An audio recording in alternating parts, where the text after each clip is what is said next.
নতুন দিনে নতুন একটি ভিডিও নিয়ে চলে আসলাম। আশা করছি আজকে ভিডিওটা ভালো লাগবে। তাই সবার কাছে একটা অনুরোধ, প্লিজ ভিডিওটা শেষ পর্যন্ত দেখার অনুরোধ রইল। হ্যালো এভরিওয়ান, আসসালামু আলাইকুম। রাইমা ফুড কর্নারে আপনাদের সবাইকে স্বাগতম। আপনারা সবাই কেমন আছেন? আশা করছি আল্লাহর রহমতে সবাই ভালো আছেন। আলহামদুলিল্লাহ, আমিও ভালো আছি। তো বেশ অনেকদিন পর কিন্তু ভিডিও দিতে বসেছি। তো যাই হোক, মূল প্রসেসে চলে যাই। তো আমি যে নাস্তাটা আজকে তৈরি করবো তার জন্য আমার ময়দা প্রয়োজন।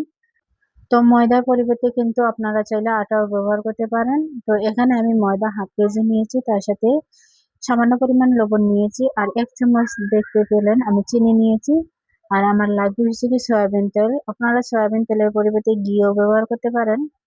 অনেক সময় দেখা গেছে অনেকের ঘরে কিন্তু ঘি থাকে না, সচরাচর সবার ঘরে কিন্তু ঘি থাকে না। তো সয়াবিন তেল দিয়েই কিন্তু তৈরি করতে পারবেন আপনারা। তো আমি এখানে 4 টেবিল চামচ সয়াবিন তেল দিয়েছি। সয়াবিন তেল দিয়ে কিন্তু এখন আমি ময়াম দেব। তো এই ময়ামটা কিন্তু সবচেয়ে গুরুত্বপূর্ণ একটা কাজ, যেটা সবচেয়ে সময় নিয়ে ধৈর্য সহকারে কিন্তু করতে হয়, তা না হলে এই নাস্তাটা পারফেক্ট ভাবে হয় না। একটা জিনিস মনে রাখবেন, একটা নাস্তা বা একটা জিনিস তৈরি করতে গেলে ধৈর্য সহকারে তৈরি করবেন, দেখবেন খুবই পারফেক্ট ভাবে সুন্দর হয়। আর তাড়াহুড়ো করে কিন্তু কোনো জিনিসই হয় না। তো আমি দেখতেই পাচ্ছেন এখানে আমি খুবই সুন্দরভাবে কিন্তু একদম কষলে কষলে কিন্তু এখানে আমি মেখে নিচ্ছি। তো আমি আবারও অল্প পরিমাণে তেল দিয়েছিলাম। তো এখানে খুবই সুন্দরভাবে ময়াম দিতে হবে ভালোভাবে। দেখেন আমার একদম দলা দলা পেকে যাচ্ছে ময়াম দিতে দিতে।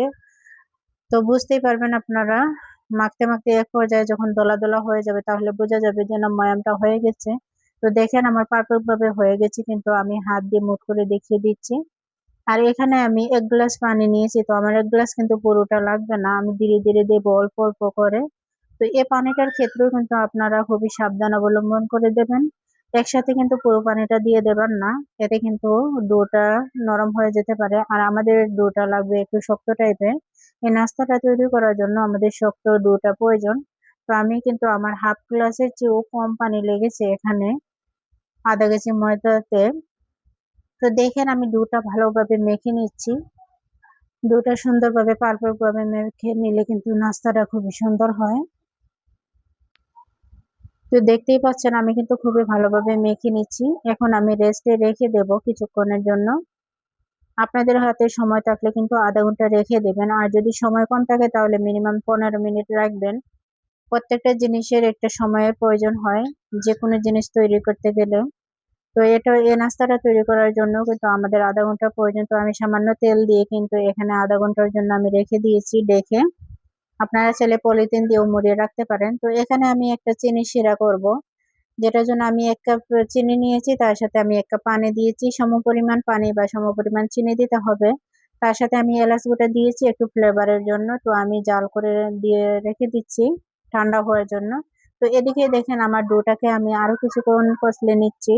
ডোটা খুবই সুন্দর একটা সফট ডো হয়েছে, একেবারে ড্রাইও হয়ে যায়নি বা একেবারে নরমও হয়ে যায়নি কিন্তু ডোটা। তো এই ডোটাকে কিন্তু এখন আমি 4 ভাগ করে নেব ছুরির সাহায্যে, আপনারা দেখতেই পাচ্ছেন।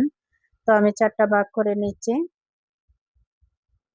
তো এ পর্যন্ত আমার যারা ভিডিওটা দেখছেন, প্লিজ লাইক দিয়ে ভিডিওটা কন্টিনিউ করবেন। আর আমার চ্যানেলে নতুন বন্ধু হয়ে থাকলে সাবস্ক্রাইব করে পাশে থাকবেন।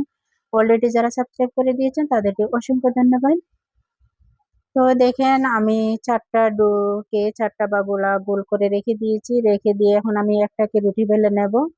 তো এভাবে মূলত আমি 4টা রুটি তৈরি করব। আর রুটিগুলো খুবই পাতলা ধরনের হবে। যত পরিমাণ আপনারা পাতলা করতে পারেন ততটুকু পাতলা করবেন। একদম পাতলা করে বেলতে হবে এই রুটিটা। তো আমার পেঁড়িটাও কিন্তু খুবই ছোট হয়ে গেছে। আপনারা চাইলে কোনো একটা বড় ছড়ানো জায়গায় কিন্তু করতে পারেন।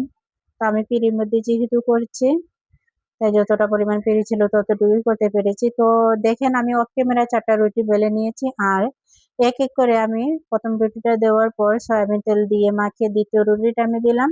এভাবে আমি 4টা রুটি মেখে মেখে কিন্তু একটার পর আরেকটা আমি দিয়ে দেব। মূলত আমার 4টা রুটি কিন্তু এখানে লাগবে। তো এই যে দেখেন আমি পরপর কিন্তু 4টা রুটি দিয়ে দিয়েছি তেল ব্রাশ করে। এখানে কোনো পরিমাণে ময়দা দিতে হবে না, শুধুমাত্র তেল দিয়ে ব্রাশ করলেই হবে।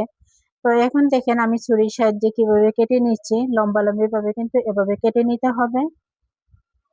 এই নাস্তাটা করার জন্য মানে এভাবেই তৈরি করতে হবে। তো এই যে দেখেন আমি গোল গোল করে নিচ্ছি। তো প্রচেষ্টা আপনারা যদি মনোযোগ সহকারে দেখেন অবশ্যই বুঝতে পারবেন। তো দেখেন সবগুলো আমি গোল করে নিয়েছি। এখন আমি একটু ময়দার সাথে দিয়ে কিন্তু এটা হালকাভাবে বেলে নেব। তো এই যে দেখেন আমি একটু মোটা টাইপের করে নিচ্ছি, একটু সরানো করে নিচ্ছি। তো এটা কিন্তু এভাবেই করতে হয়। তো এই নাস্তাটা দেখেই বুঝতে পারছেন এটা কি তৈরি করছি। এটা কিন্তু ডেনিস, ছোটবেলা কিন্তু এই ডেনিসটা খেয়েছি, এখনো খাই। তো বাহির থেকে না কিনে কিন্তু এভাবে বাসায় তৈরি করতে পারবেন, খুবই সুন্দর পারফেক্ট ভাবে ডেনিস তৈরি, একটু অন্যরকম অন্যভাবে কিন্তু। তো দেখেন আমি এখানে তেলটা গরম করে নিয়েছি, আর এখানে ডুবো তেলের প্রয়োজন অবশ্যই লাগবে। আর তাছাড়া এখানে কড়াইটা বড় ধরনের নেবেন আপনারা, তো তাতে বাছতে সুবিধা হয়। তো আমি পাইপের নিয়েছি, কিন্তু সরানো একটা পাইপের নিয়েছি। তো এখানে আমি দুইটা দিয়ে দিয়েছি, দিয়ে আমি আলতোভাবে নাড়াচাড়া করে নেব। আর এ পর্যায়ে চুলার আঁচটা কিন্তু মিডিয়াম রাখবেন, একদম হাইটে ভাজা যাবে না, তাতে কিন্তু বাহিরের অংশটা পুড়ে যাবে আর ভিতরটা হবে না। এর জন্য মিডিয়াম হাইটে কিন্তু মিডিয়াম আছে কিন্তু এটা করে নিতে হবে। তো আপনারা দেখতেই পাচ্ছেন কিন্তু আমি আলতোভাবে এখানে নেড়ে চেড়ে দিচ্ছি। তো এই যে দেখেন, তো এই নাস্তাটা খেতে কিন্তু ভীষণ মজার হয়, আপনারা অবশ্যই ট্রাই করবেন। দেখেন আমার কিন্তু এখানে আমি আরেকটাও দিয়েছিলাম অফ ক্যামেরায়, তো আমি তিনটা কিন্তু ভেজে নিচ্ছি। তো আমার ভাজা কিন্তু হয়ে গেছে, দেখেই বুঝতে পারছেন কালারটা অনেকটা সুন্দর কিন্তু আসছে কালারটা, মাশাআল্লাহ। তো এখন আমি এক এক করে কিন্তু উঠিয়ে নেব এগুলা। তো সবার কাছে একটাই অনুরোধ, প্লিজ ভিডিওটা ফুল ওয়াচ করে দেখবেন, কেউ টেনে টেনে বা স্কিপ করে দেখবেন না। সবাই ধৈর্য সহকারে ফুল ওয়াচ করে ভিডিওটা দেখার চেষ্টা করবেন।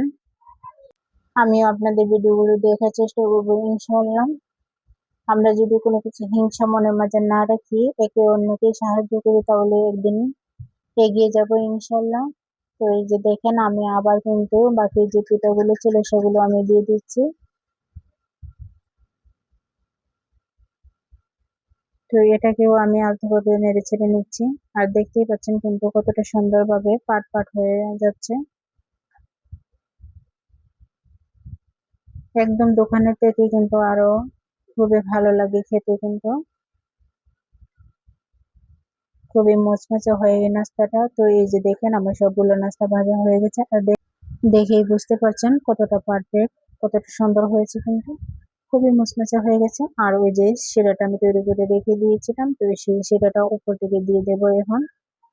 আর শিরাটা কিন্তু ঠান্ডা অবস্থায় আছে, তো এভাবেই আমি দিয়ে দেবো। আপনারা চাইলে শিরা ছাড়াও কিন্তু খেতে পারবেন, কিছুদিন রেখেও কিন্তু খেতে পারবেন এই নাস্তাটা। তো আজকের ভিডিওটা আপনাদের কাছে কেমন হয়েছে অবশ্যই জানাবেন, অবশ্যই আপনাদের মতামতের প্রয়োজন আছে। তো সবগুলো আমি শিরার মধ্যে কিন্তু দিয়ে দিচ্ছি। দেখেন শিরা দেওয়ার পর কিন্তু কালারটা আরো সুন্দরভাবে চেঞ্জ হয়ে গেছে। আর এখন আমি ভেঙেও দেখাচ্ছি, দেখেন ভিতরটাও কিন্তু খুবই সুন্দরভাবে হয়ে গেছে। আপনারা অবশ্যই একবার হলেও ট্রাই করবেন এই নাস্তাটা, আর বাচ্চাদের জন্য কিন্তু খুবই পারফেক্ট। দেখবেন বাচ্চারা কিন্তু সবসময় বাহিরের খাবারগুলোই বেশি পছন্দ করে, তো এভাবে যদি ঘরে বানিয়ে দিতে পারেন তাহলে বাচ্চারা আর বাহিরে যাবে না। তো অবশ্যই ট্রাই করে দেখবেন। তো এই ছিল ভিডিও, আজকের মতন সবাই থেকে বিদায় নিচ্ছি। সবাই ভালো থাকবেন, সুস্থ থাকবেন, আল্লাহ হাফেজ, আসসালামু আলাইকুম।